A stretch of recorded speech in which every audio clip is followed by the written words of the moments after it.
그러나 주께서 주의 기름 부음 받은 자에게 놓아사 물리치셔서 버리셨으며 주의 종의 언약을 미워하사 그의 관을 땅에 던져 욕되게 하셨으며 그의 모든 울타리를 파괴하시며 그 요새를 무너뜨리셨으므로 길로 지나가는 자들에게 다 탈취를 당하며 그의 이웃에게 욕을 당하나이다.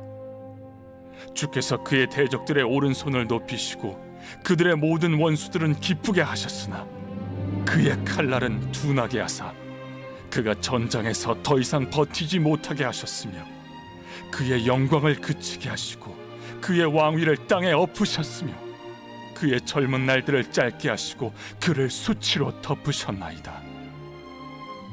여호와여, 언제까지니이까? 스스로 영원히 숨기시리이까? 주의 노가 언제까지 불붙듯 하시겠나이까? 나의 때가 얼마나 짧은지 기억하소서. 주께서 모든 사람을 어찌 그리 허무하게 창조하셨는지요. 누가 살아서 죽음을 보지 아니하고 자기의 영혼을 스올의 권세에서 건지리이까? 주여, 주의 성실하심으로 다윗에게 맹세하신 그 전에 인자하심이 어디 있나이까? 주는 주의 종들이 받은 비방을 기억하소서. 많은 민족의 비방이 내 품에 있사오니 여호와여, 이 비방은 주의 원수들이 주의 기름 부음 받은 자의 행동을 비방한 것이로소이다. 여호와를 영원히 찬송할지어다. 아멘. 아멘. 안녕하세요. 행복한 아침 묵상으로 인사를 드립니다. 우리 성도님들과 이 아침 묵상으로 한 달 만에 인사를 드리는데요.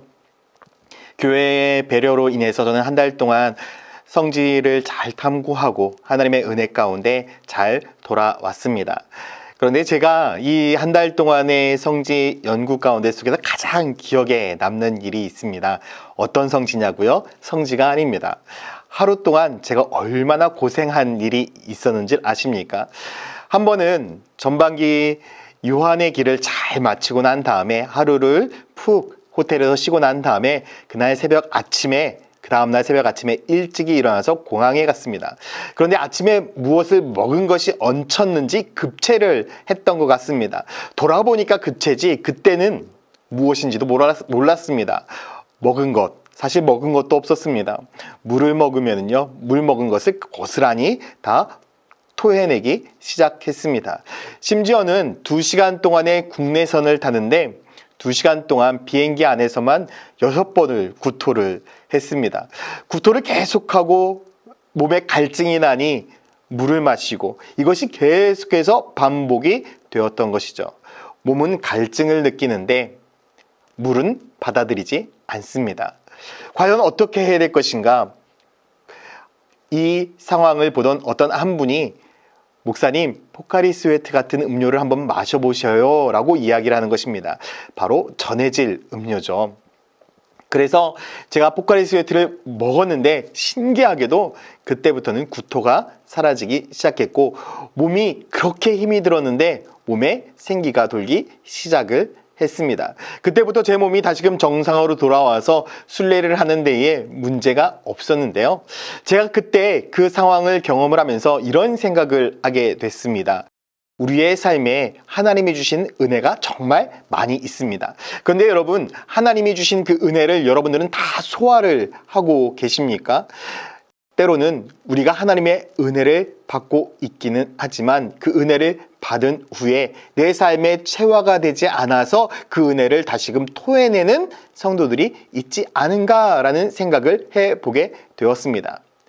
은혜는 간구합니다. 은혜를 원합니다. 그러나 은혜를 받지는 못합니다. 그 이유가 무엇일까? 진짜 내 몸에 필요한 은혜, 나에게 맞는 은혜가 우리의 삶에 필요한데 내가 원하는 은혜, 내가 바라는 은혜를 간구하고 있기 때문입니다. 그렇기 때문에 때로는 우리들의 삶 가운데 고난이 있을 때 우리는 이 생각을 해야 합니다. 왜 고난이 우리들에게 주어지는가? 고난이 주어졌을 때 우리는 생각해 보아야 됩니다. 이 고난을 통해서 하나님께서 나에게 원하시는 것이 무엇인가? 나에게 필요한 은혜가 무엇인가?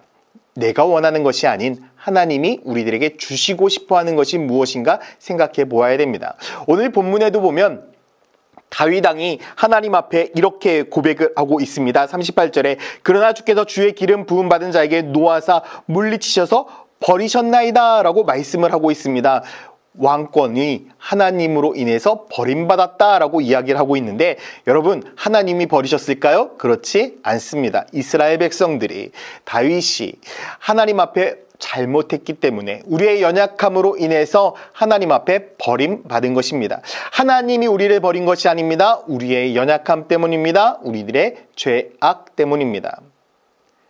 그래서 이 고난으로 인해서 사람들은 무엇을 이야기합니까? 나의 이 문제를 해결해 주십시오. 나의 이 아픔을 해결해 주십시오 라고 이야기를 합니다. 고난 가운데 속에서 내게 필요한 것을 요구하고 있죠. 그런데 다윗이 마지막에 하나님 앞에 이렇게 고백을 하고 있습니다. 49절에 주여 주의 성실하심으로 다윗에게 맹세하신 그 전에 인자하심이 어디 있나이까? 하나님, 하나님의 사랑이, 하나님이 전에 베푸셨던 그 은혜가 과연 어디에 있습니까? 주님께 해주신 그 사랑, 변치 않는 그 사랑 다시금 저에게 허락해 주십시오 라고 이야기를 하고 있는 것입니다. 맞습니다. 우리가 고난 가운데 찾아야 될 것이 무엇인가? 그것은 다른 것이 아니라 내가 필요한 은혜가 아닌 하나님이 우리들에게 주시고 싶어 하시는 진짜 은혜를 간구해야 합니다. 많은 사람들이 문제가 있을 때 문제의 해결점을 찾으려 합니다. 이 문제가 빨리 해결되고 싶어 하기를 원합니다. 그러나 하나님은 우리들의 삶에 문제가 해결되는 것보다 더 중요한 것, 내가 하나님을 바라보고 하나님의 사랑을 잊지 아니하고 하나님의 은혜를 경험하기를 원하고 있습니다. 사랑하는 성도 여러분, 내 몸 안에 필요한 것, 그것이 과연 무엇인가? 내가 원하는 것이 아닌 내 몸 안에 필요한 그것을 꼭 찾아야 됩니다. 우리들의 신앙 가운데 속에서도 마찬가지입니다. 하나님께서 우리들에게 고난을 주시는 것은요, 우리의 삶 속에, 우리의 신앙 속에 하나님이 우리에게 주시고 싶어 하시는 은혜가 있기 때문입니다. 전 여러분들이 문제를 문제로 바라보지 마시고 하나님의 선하신 은혜로 바라보시기를 소망합니다. 하나님께서 우리들에게 주시고 싶어 하시는 은혜가 있습니다. 하나님이 우리들에게 말씀하시고자 하시는 은혜가 있습니다. 고난 속에 소망이 숨겨져 있는 것입니다. 저는 우리 천안침례교회가 고난 가운데 속에 하나님이 주시는 참된 은혜와 소망을 찾아 살아가는 믿음의 성도들이 될 때에 하나님이 주신 놀라운 축복을 경험하며 살아가기를 소망합니다. 고난이 있으십니까? 두려워하지 마세요. 고난 속에 숨겨진 그 은혜를 바라보시길 바랍니다. 오늘도 그 은혜로 인하여 승리하는 복된 성도가 되시기를 예수님의 이름으로 축원드립니다. 함께 기도하겠습니다. 사랑과 은혜의 아버지 하나님, 오늘 하루도 우리가 주 예수 그리스도의 은혜로 인하여 살아갑니다. 고난과 아픔이 있지만 우리의 삶에 고난과 아픔으로 인하여 눈물을 흘리며 살아가는 것이 아니라 고난 속에 숨겨진 소망을 바라보고 고난 속에 숨겨진 은혜를 바라보고 살아갈 수 있는 믿음의 성도가 되게 하여 주시옵소서. 감사드리며 예수 그리스도의 이름으로 기도드렸습니다. 아멘.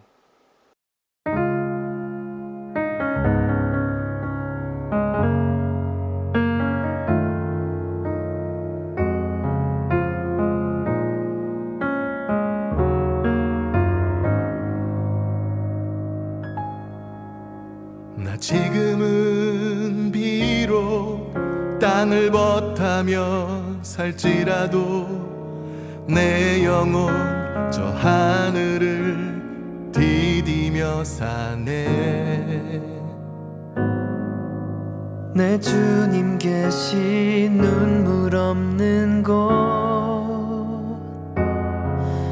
저 하늘에 숨겨둔 내 소망이 있네.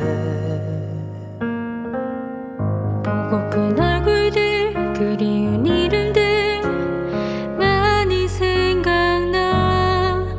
때론 가슴 터지도록 기다려지는 곳. 내 아버지 너른 품날 맞으시는 저 하늘에 쌓아둔 내 소망이 주님 그 나라에 이를 때까지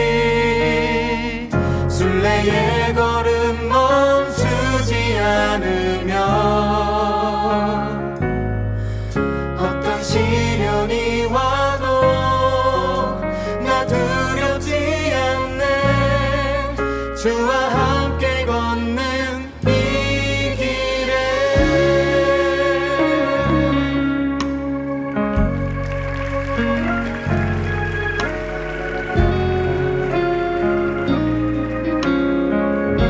나 지금은 비록 땅을 벗하며 살지라도 내 영혼 저 하늘을 디디며 사네 내 주님 계신 눈물 없는 곳